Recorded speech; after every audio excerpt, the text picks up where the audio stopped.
Sa araw na makatagpo ka ng taong handa kang samahan mula sa pinakamagulo hanggang sa pinakamasayang sandali ng buhay mo. Huwag mo nang pakakawalan. Kasi sa mundo na ginagalawan natin ngayon, isang hamon ang makakita ka ng taong magmamahal sa'yo ng tapat at totoo. Taong maituturing mong palagi. Oo, palaging mananatiling sa'yo. Palaging uunawa. Palaging magpapahalaga. Taong tatanggapin ka ng buong buo maging sino ka pa. Ano man ang estado mo sa buhay o kulay ng paa. Taong hindi lang nakabase sa kung anong nakikita ng mga mata.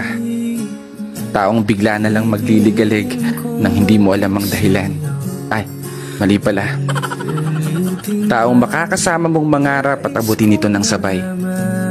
Taong aalalay, lalo sa mga panahong natatakot kang tumulay.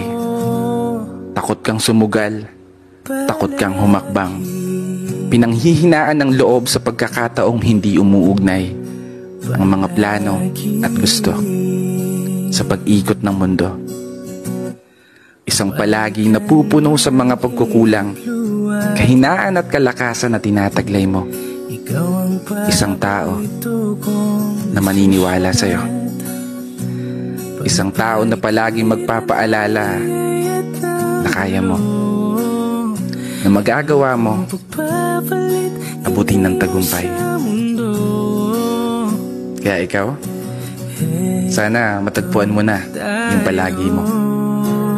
Kasi yung sa akin, natagpuan ko na. Maligalig nga lang. Pero bago magtapos ang video na to, i-follow mo naman yung page ko at i-share na rin kung nagustuhan mo. Hindi ako titigil lumikha ng mga obra hanggang nakikinig kayo. Kaya isang pagpupugay para sa lahat ng mga tao na patuloy na nagmamahal at patuloy sumasabay sa hamon ng buhay.